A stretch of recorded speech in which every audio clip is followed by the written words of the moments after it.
کہتے ہیں وہ دیکھیں جی وہ کتاب کنٹروورشل ہے. سر آپ کے کہنے سے کنٹروورشل نہیں بنے گی. سلفی کہتے ہیں اس نے خود کیسی زبان استعمال کی, بلی کی مثال دی, اور کیا یہ ثابت نہیں ہے, ان کی طرف منسوب ہے لیکن ثابت نہیں, اب سلفیوں کی طرف اشارہ کر دیا. تواتر کے ساتھ نقل ہوئی ہے, وہ اس کتاب کو بنیادی کتاب مانتے ہیں. موطا امام مالک میں ہاتھ باندھنا ہے, اور جو ان کی فقہ کی اسٹیبلش کتاب ہے المدونۃ الکبریٰ اس میں چھوڑنا ہے. تو ظاہر ہے پھر اس کی حیثیت ثانوی ہوگی, المدونۃ الکبریٰ کی جو حیثیت ہے وہ پھر پرائرٹی پہ ہو جائے گی, کیونکہ وہ اس کو فالو کر رہے ہیں. وہ اس کو فالو کر رہے ہیں. جی دوستو, آپ نے دیکھا اور سنا اپنے آپ کو کیسے جھوٹا کیا, کس طرح اس نے یوٹرن لیا.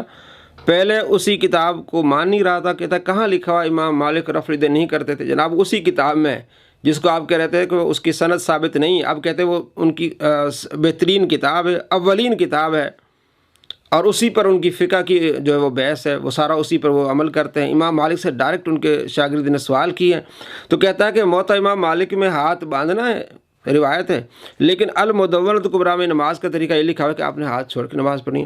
تو جناب علی موطا میں رفع الیدین کے ذکر ہے, اور المدونۃ الکبریٰ میں امام مالک فرماتے ہیں میں ایسے رفع الیدین کو جانتا ہی نہیں, جو رکوع کو جاتے ہوئے کیا جاتا ہے اور رکوع سے اٹھتے ہوئے کیا جاتا ہے.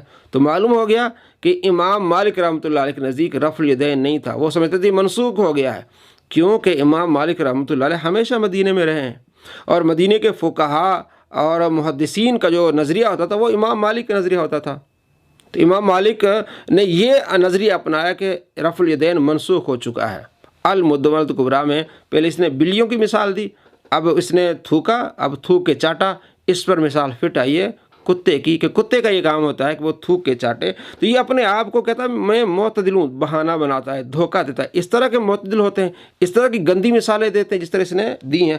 اب تیسرا اس کا یوٹرن دیکھیے. یہ حدیث سنن ابن ماجہ اور جامع ترمذی میں تو یہاں تک موجود ہے, لیکن المعجم الکبیر الطبرانی کے اندر اس کا اگلا حصہ بھی موجود ہے کہ سیدنا عثمان بن عفان رضی اللہ تعالیٰ عنہ کے دور میں بھی ایک نابینا شخص آیا. اچھا, اس نابینا شخص نے جب یہ دعا کی تو اس کی پھر بینائی واپس آ گئی الحمدللہ. تو سیدنا عثمان کے دور میں یہ طبرانی کے اندر موجود ہے, ایک نابینا شخص آیا تو سیدنا عثمان نے اس کو یہی دعا تعلیم فرمائی اور پھر اس کی بھی بینائی واپس آ گئی. لیکن یہ والا جو پورشن ہے یہ صحیح سند کے ساتھ ثابت نہیں, لہذا یہ روایت بالکل ضعیف ہے. جی دوستو, آپ نے دیکھا اس روایت کو اس نے کہا یہ حدیث ضعیف ہے. اگلا پورشن جو ہے وہ طبرانی والا ضعیف ہے. ابن ماجہ میں صحیح ہے 1385, لیکن طبرانی والا پورشن جو ہے وہ کیا ہے, ضعیف ہے. ابن ماجہ میں یہ ہے کہ ایک صحابی نابینا صحابی آئے, عثمان بن حنیف اس حدیث کے راوی ہیں, کہ عرض کی یا رسول اللہ میرے لیے دعا کریں میری بینائی واپس آ جائے. آپ علیہ السلام نے فرمایا اگر تم صبر کرو تو بہتر ہے. عرض کی یا رسول اللہ دعا کیجیے. تو آپ علیہ السلام نے فرمایا جاؤ وضو کرو اور 2 نفل پڑھو. اس کے بعد یہ دعا پڑھو, اللہم انی اسألک و اتوجہ الیک بمحمد النبی رحمہ یا محمد صلی اللہ تعالی علیہ وآلہ وسلم انی قد توجہت بک الی ربی فی حاجتی ہذہ لتقضی اللہم فاشفع فیہ. اے اللہ میں تجھ سے نبی صلی اللہ تعالیٰ علیہ وآلہ وسلم کے وسیلے سے دعا کرتا ہوں میری یہ حاجت پوری فرما. تو وہ شخص گیا, اس نے وضو کیا, نماز پڑھی, اللہ تبارک و تعالیٰ اس کی بینائی لوٹا دی. تو اب ان کا موقف یہ ہے کہ جناب سرکار دو عالم صلی اللہ تعالیٰ علیہ وآلہ وسلم کے زمانے میں آپ صلی اللہ تعالیٰ علیہ وآلہ وسلم کا وسیلہ لیا جا سکتا ہے. تو اس حدیث کا جو دوسرا پورشن ہے وہ طبرانی میں ہے, اس کا یہ انکار کرتا ہے. پہلے کرتا تھا, اب اس کو صحیح مان رہا ہے. یہ آپ نے ابھی دیکھا کہ وہ جو اگلا پورشن ہے وہ ضعیف ہے. ہم آپ کو اس کی یوٹرن دکھا رہے ہیں کہ یہ کہتے تھے کہ جناب علی سرکار دو عالم صلی اللہ تعالیٰ علیہ وآلہ وسلم کے زمانے میں جو صحابہ نے آپ کا وسیلہ لیا وہ ٹھیک تھا, لیکن سرکار دو عالم صلی اللہ تعالیٰ علیہ وآلہ وسلم کے زمانے کے بعد آپ علیہ السلام کا وسیلہ نہیں لیا جا سکتا. ہم کہتے تھے لیا جا سکتا ہے, طبرانی میں حدیث ہے, امام طبرانی اس کو صحیح کہا ہے اور محدثین یہ عمل کرتے آئے ہیں کہ عثمان بن حنیف کہتے ہیں کہ آپ صلی اللہ تعالیٰ علیہ وآلہ وسلم کے زمانے کے بعد حضرت ابو بکر حضرت عمر کے بعد عثمان کا زمانہ آیا تو میرے پاس ایک شخص آیا, اس نے کہا میں عثمان غنی کے پاس جاتا ہوں, مجھے موقع نہیں ملتا, میں نے بات کرنی میرا کام ہے, تو آپ سفارش کریں. تو حضرت عثمان بن حنیف کہتے ہیں کہ میں نے کہا تم وضو کرو اور نفل پڑھ کے پھر یہ دعا مانگو. اس نے ایسا ہی کیا, اس کا کام ہو گیا. پھر ان کے پاس آیا تو پھر انہیں یہ واقعہ سنایا, تو اس واقعے کو یہ کہہ رہا ہے ضعیف ہے. آگے کیا کہہ رہا ہے جناب یہ بھی دیکھ لیں آپ. اس کو سپورٹیو ایک حدیث بھی ہے جس کی صحت میں اختلاف ہے, لیکن چونکہ ایک بہت بڑے امام طبرانی جنہوں نے یہ حدیث نقل کی ہے, المتوفا 360 ہجری, جو امام حاکم نیشا پوری کے استاد ہیں, المتوفا